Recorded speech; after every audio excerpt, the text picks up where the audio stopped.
A hip-hop superstar is back with a soulful new album, CeeLo Green, on the Music Universe podcast. I've been driving around town with the girl I love, and I'm like, fuck you. That feels so good to do that. Just like COVID, fuck you. Okay. Sorry, that's not the radio edition. That's all the sensitive country fans. What are they doing going hip hop?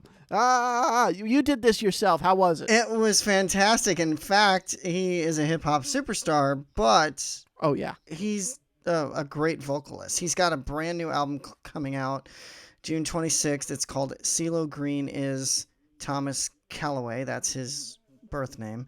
And he is doing some first-time stuff here. He recorded this thing in Nashville with a full band behind him as opposed to tracking. And he teamed up with the Black Keys' Dan Auerbach for producing duties. He also, this is one thing that is really going to bring this whole thing together and make it even more soulful, teamed with songwriter Bobby Wood. Do you know who that is? I know the name, yeah. Yeah, he's recorded, he's written, I should say, Talking in Your Sleep by Crystal Gale and What's Your Name, What's Your Number by Andrea True Connection. He's also teamed with some other songwriters such as Paul Overstreet. You got to know that name. Oh, of course. Yeah. And Roger Cook, who's written You've Got Troubles, I'd Like to Teach the World to Sing, Long Cool Woman in a Black Dress. Mm-hmm. He's also a Songwriters Hall of Fame member. And some of the musicians, Johnny Cash's bass player, Dave Rowe, also Bobby Wood, who also performed with Chris Christopherson, George Jones, and Elvis. Gene Chrisman, he was with Elvis, Roy Orbison, Dusty Springfield. And Russ Paul has played with Don Williams, Miranda Lambert, and Taylor Swift. So wow. Quite the noteworthy Nashville musicians and songwriters that are featured on this album. Great. Awesome. I can't wait to hear it. All right, CeeLo Green, welcome to the Music Universe podcast. How are you doing today, and how are you staying busy during the quarantine? Hi, buddy. I'm having a great day so far. Atlanta, Georgia has been beautiful.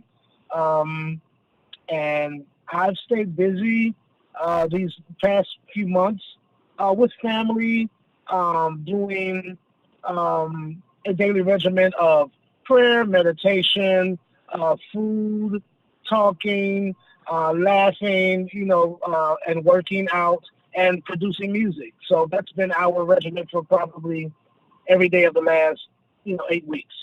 Awesome. All great things to kind of keep your mind astray from all this. No, absolutely. It's been, we've used it as an opportunity to kind of be, introspective and self-improving, an opportunity as opposed to an ordeal. Oh, absolutely. And you mentioned producing. Are you producing, are you finishing up the new record or just producing some other music? Well, my son is a musician and a producer and engineer. So we had a home recording workplace set up, and I've just been kind of recording at my leisure, doing some verses for Goody Mob's new project that we're working on as well. And also doing some other little collaborative things that I have to the side. Right on. And that was a question I was going to ask a little later about Goody Mob album. When can, and I know you're working on it, do you guys have a release date yet, or is it just kind of as you get done? Well, we're trying to be expedient, about the process without the quality suffering, but we were tentative for an August release. I think we can make the deadline because we're getting into a groove now. Awesome. Yeah, those grooves really work out sometimes when you can just get in there and get things going, and especially putting the time into it that you're capable of at this point. Absolutely. Now, are you writing? Has this COVID-19 thing inspired any new songs or anything? Yeah, actually, it has. I think very directly, and then also, essentially, it's been an inspiration. But I do believe that we address it very deliberately and directly as well. You know what I mean? Because Oh, it's sure. such a you know a pretense and a context. For writing, you can't evade it. You know what I mean? Like Hmm. it's polarizing. Oh, yeah, absolutely. You're back with new music after 5 years. You've released a couple of singles, very soulful. I've listened to them, very, very, digging that kind of 70s soul sound. How does it feel to be back with new music after that long of a time away from it? Well, it's a wonderful feeling to be welcomed back to such a warm embrace and positive reception. So yeah, I mean, like that's always the vulnerability of the eve of release of any project. I think almost with any and every artist has that, that that uh, 6 degree of separation, that moment of humanity when you feel that you've committed to something and you've literally done your best, Hmm. and it's all now subject to popular or unpopular opinion. So it's a very awkward and unnerving place to be. But you just have to be confident, and you have to just kind of do your best effort and go out on the faith. You know what I mean? Like, and the confidence of your talent. You know, and the strength of your instinct. Oh, absolutely. And you kind of did something different with this project. You recorded it in Nashville. You actually had a live band. Tell us the name of it, the release date, and how all this came about, and what you're excited most about, doing this type of recording as opposed to separately. Yeah. Well, we recorded in Nashville, so that stripped down Southern soul sensibility is really apparent, as it was a product of the environment, um, massively produced, and sonically superior. Thanks to the inner vision of Dan Auerbach, who did a wonderful job producing me vocally and producing this album. Um, yeah, it was a first time experience. I had never recorded a full length project, all live and in real time. So it was sobering and intoxicating all at the same time. Um, and I think that uh, it lends itself to my um, reincarnations here and there throughout my entire career.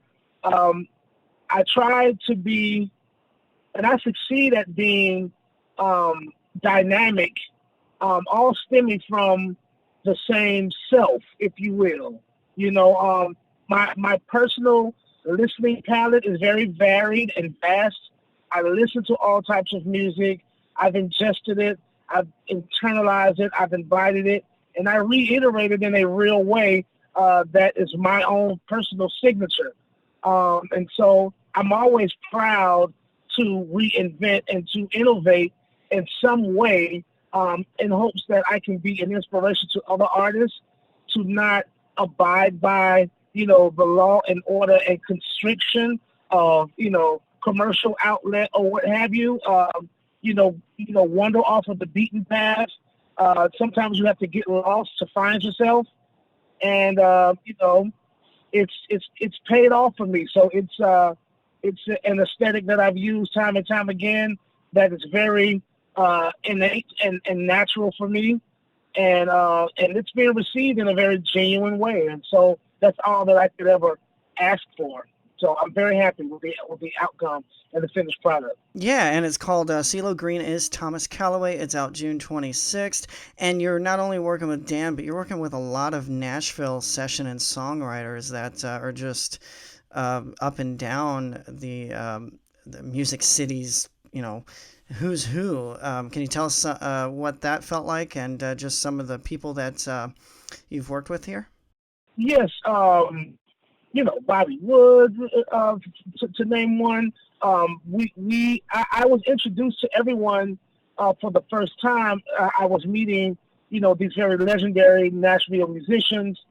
and just kind of being brought up to speed about their very illustrious careers.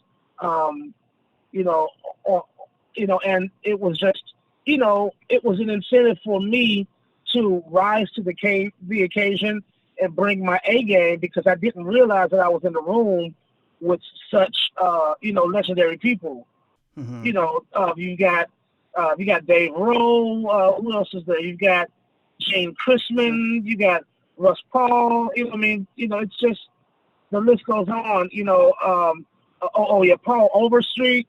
So many great names, and for those in your audience who don't know those guys, go and Google them and see, that these guys really brought greatness, and a wealth of knowledge, and just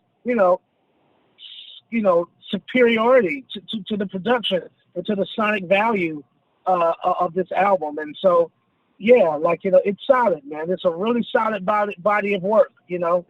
Absolutely, and we're definitely looking forward to checking that out when the full project's released. Could there possibly be any country collaborations in the works since you were in Music City? Well, it's it's one of those situations of where you have to be invited in, and Dan being a resident of Nashville, he's basically welcomed me as a guest. Um, and we are relative. I'm just not too far up the road in Atlanta, Georgia. So, I'm most certainly a country boy at heart, and I'm definitely a Southerner overall and in general. So, we are relative in that nature, um, and in that way. So, you know, I would jump at the opportunity to work with just about anyone. You know what I mean? Who would want to work with me? As long as it makes sense chemically. You know what I'm saying? Oh, absolutely. I think that's the most important part. And I know you joined Casey Musgraves. Was it last year? I guess at the Ryman. Yeah, exactly. Yeah. Um, we were trying to do something with Casey for this project actually, but scheduling did not necessarily permit, and we were kind of moving at a different kind of pace. Hmm.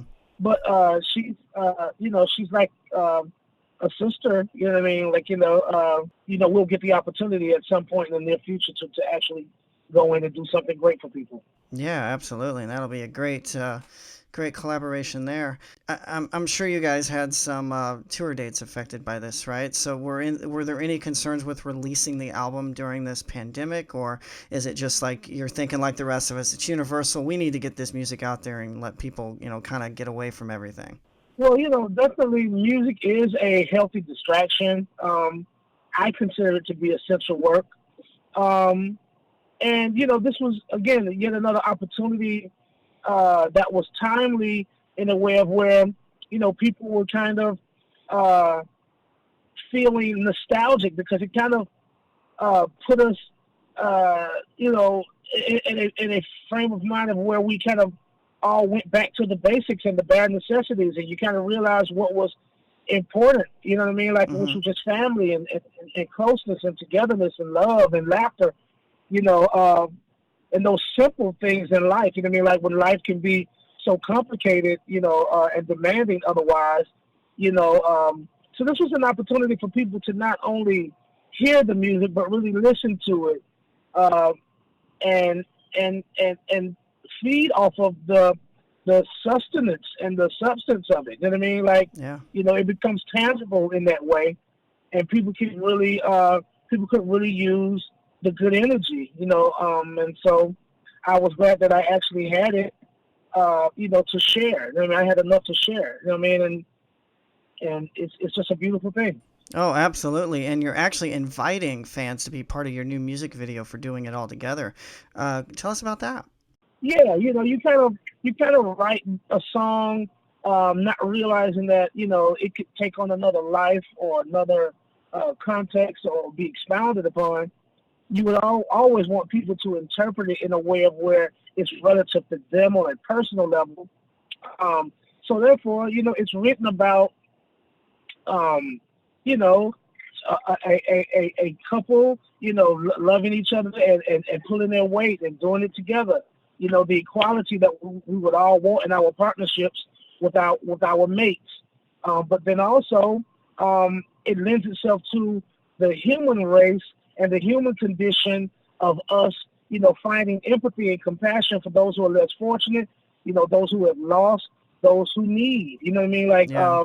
and those who need to be needed, those who feel more purpose in helping, and sharing them themselves.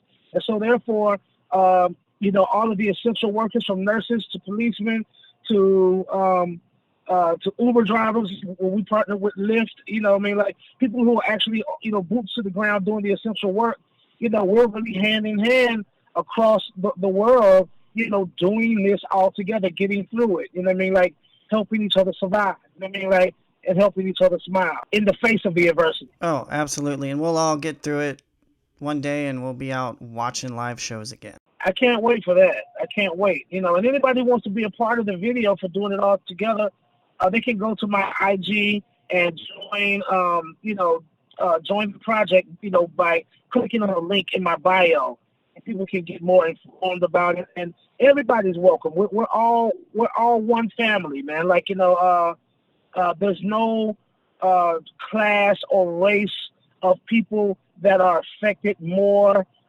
We all are affected, or we all should be affected if anybody's affected. You know what I mean? Like, we should all show humanity and humility, because this is something that could have, come right up to anyone's doorstep, and it did not discriminate. So therefore, we should not segregate ourselves or become hateful, in the midst of such an opportunity to grow closer and reunite and reconnect as a human race. Oh, 100% agree to that. It's unfortunate that it's taken this COVID-19 thing to kind of make everybody see that, but we got to continue it once this thing is done. We've got to continue it. We've got to intercede it into the art form and the diet of music and entertainment that we ingest, on a daily basis. Like, like this will curate, and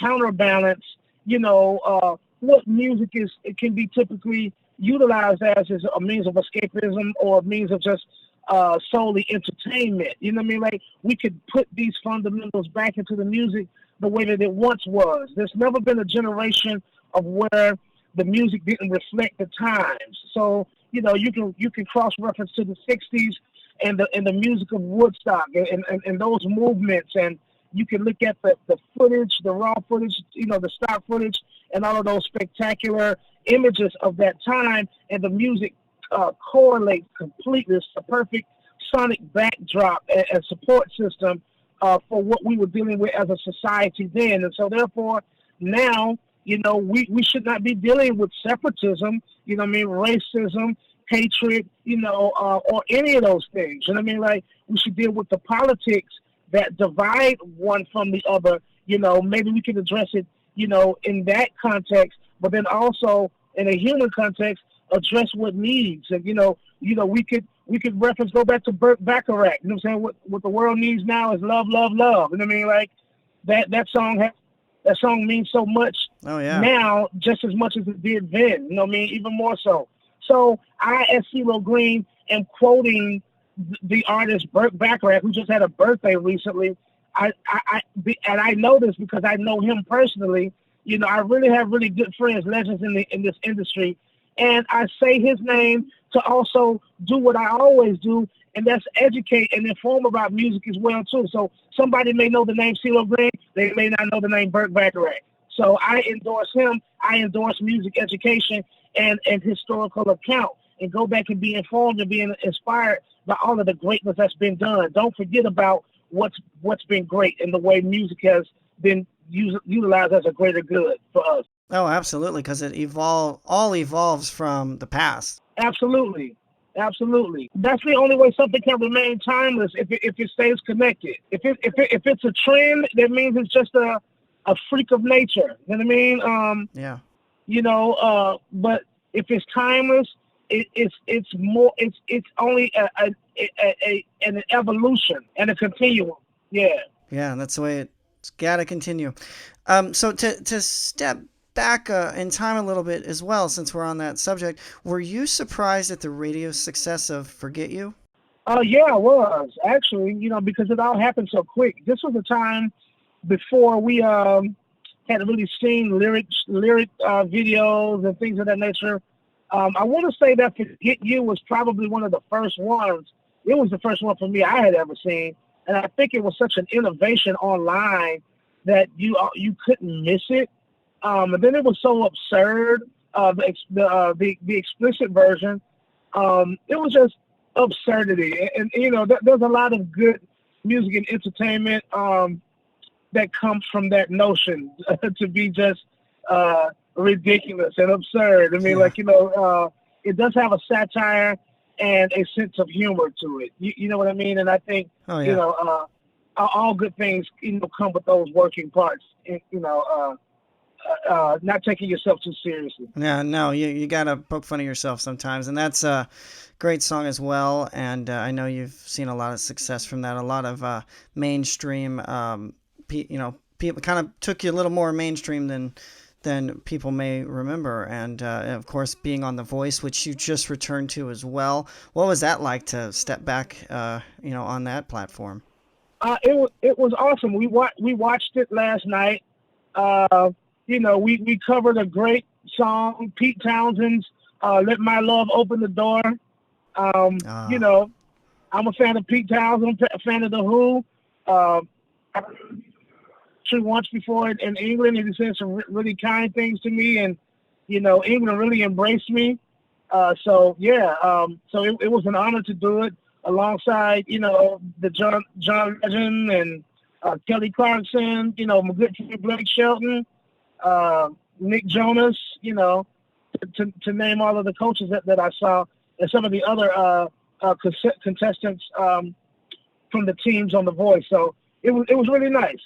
It was like if you blinked, you missed it almost. So yeah, yeah, I loved yeah. it though. Awesome. And that brings me to kind of rounding this out. Now, you've transitioned into reality TV star. What's your favorite thing about doing reality TV versus music, let's say? Um, well, I think you have that internal dialogue with doing television because you're conscious just enough to profess what it is that you're doing, the capacity that you're working in, but then there's also that that that skin that you shed, and you just um, allow yourself to be animated by the opportunity, the spirit of spontaneity and impulse, and all of these are stages, to kind of exercise those demons and act and think out loud. So it's a nice duality of being mindful, but then also being open, you know what I mean, and letting the energy animate you. So it's cool doing television. Yeah. Yeah, and final question here. What prompted you to agree to do the British version of The Masked Singer? Well, because I'm a fan of over the top and pageantry. I mean, on any given day or any given performance of my own. I mean, I've worn stuff almost as over the top. You know what I mean? Yeah. So I, I was inspired showmanship wise by the likes of the Elton Johns and the Liberaces of the world, and so Max Singer lends itself to that type of caliber. You know what I mean? Hmm. You know, so no, it's right down my alley, and I got the opportunity, and I jumped at it. And yeah, so no, it was great. Right on. Well, CeeLo, I appreciate your time. And is there anything else you want to touch on before we wrap this up? No, that's it, man. I think we covered it all, buddy, man. I appreciate it, man. All right, yeah, appreciate it, and we'll keep sharing your stuff. And thanks for all the Instagram love, and we look forward to the new album. Thank you so much. So yeah, the album is out June 26th. You heard it about doing it all together. Link is in the article attached with this podcast, so you can submit your videos by the end of the month and maybe be featured in the official video. CeeLo Green, voice judge, sunglass wearer, superstar, just awesome. I love when people from genres cross over. Like, I'm not a hip hop guy, I'm not an R&B guy, but Same. Forget You is a fun one. Is a fun one that I grew up on a little bit in middle school, high school. Whenever it came out, that was everywhere. So. Boy, that's dating me. I had just moved to LA when that song came out. We're not that far apart in age. I'm older than I'd like to admit, and so are you. Anyway, there we go. Well, it's just great to chat with artists, whether they're new or they're legendary like him, and it's fun to hear what he's been doing. A superstar like himself, who's obviously been on reality TV left and right, and records with his rap band Goody Mob, and it was cool because that was one of my questions that he actually got to before I was able to answer it. They're tentatively dating an August release for the next project for Goody Mob. Well, maybe we'll have him back. An excuse to have him back. This was fun. Yeah. For the Music Universe podcast, I'm Matt. And I'm Buddy. Thanks for listening, and keep checking out themusicuniverse.com.